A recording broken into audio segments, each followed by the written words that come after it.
My name is Gavin Evans, and this is my review for The Triangle of Sadness. Now, I heard some great things about this movie.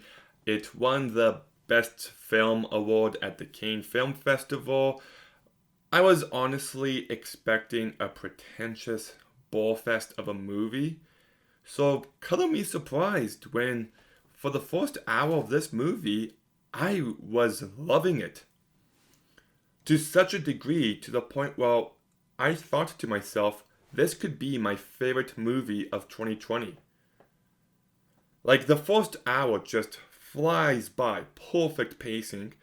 It's surprisingly really accessible. Like, anyone could watch it.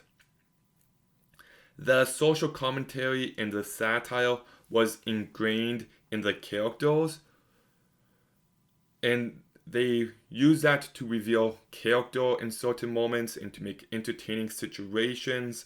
So I loved that, and I loved the way it was exploring wealth and power and how it affects relationships. And the main two characters, Carl and Yara, I really loved the first scene we get with them, and I just thought they made for an interesting pair. It made me laugh pretty hard a few times, like really funny stuff. And then when shit goes down, or I should say when shit goes up, uh, it's really gross. There was some moments that I'm just like, oh wow, they're really going there. There's a lot of puke and shit in this movie. And I love how this movie also captures the feeling of being seasick with the disorientating camera movement. I loved all of that. But then we get to a scene where the captain and a Russian passenger are arguing about capitalism and socialism and communism. And this scene was just completely unneeded. We already get what the movie is about. We don't need it to be told to us. And from that point on, the movie lost me.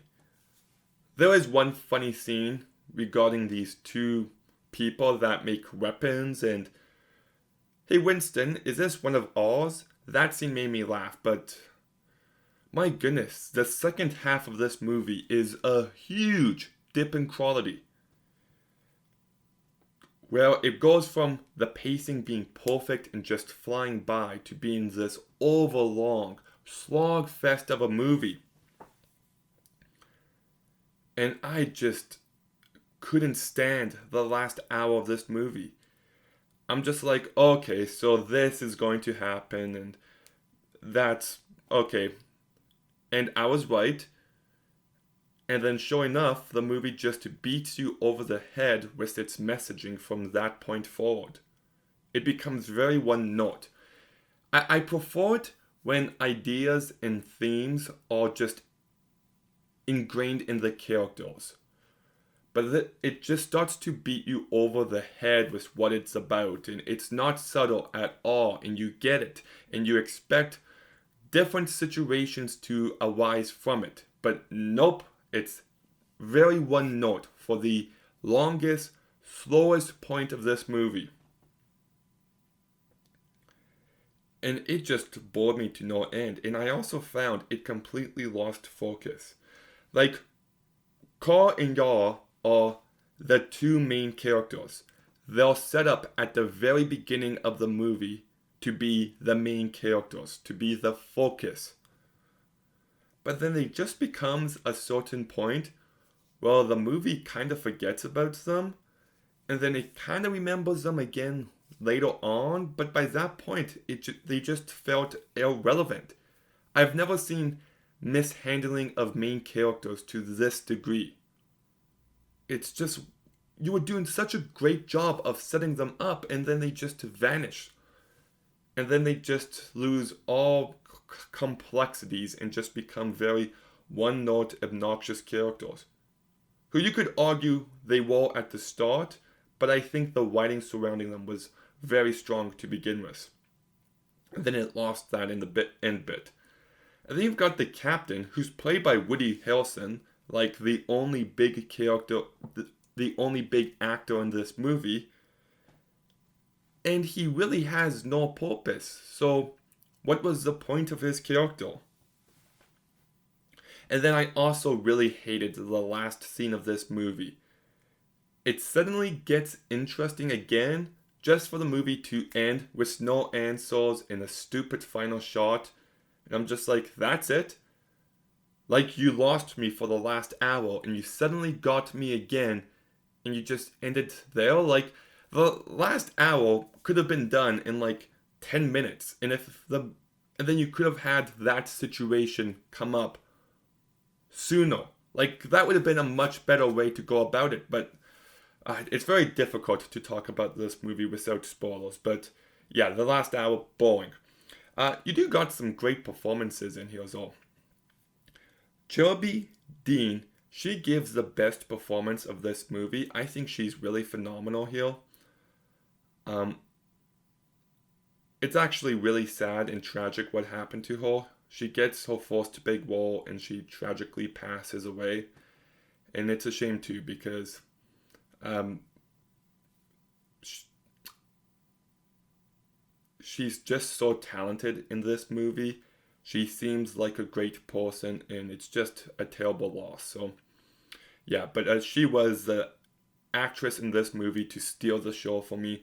You've also got Harris Dickinson, who I think is great in the first hour of this movie, but just becomes incredibly boring and generic for the last hour and a half of this movie.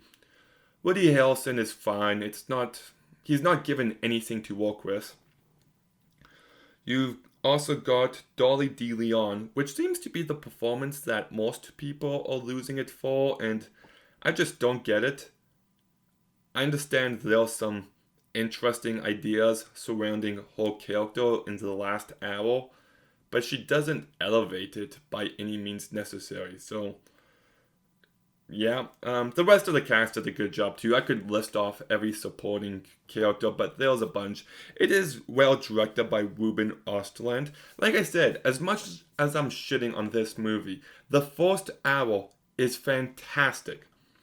It walks a tonal tight line so perfectly with great performances. It's funny, it's sharp, it's smart, it's entertaining, it's got great complex characters, and then the movie just lost me at a certain point and just becomes this overlong slogfest, very one note, and beats you over the head with what it's trying to say. And yeah, this movie would have been in my top 10 if it was as good as the first hour, but unfortunately, there's a whole another hour and a bit, so I'm going to go ahead and give Triangle of Sadness a 6 out of 10. It's very weird because if I'm watching a TV show where there's a point where I don't enjoy it anymore, if I rewatch that show, I'll just watch the seasons I like. But you don't really do that with a movie. Like, I don't really ever want to watch the second half of this movie again, but the first half I would want to watch again. But do I just turn it off after the halfway mark? Isn't it weird to do that with a movie?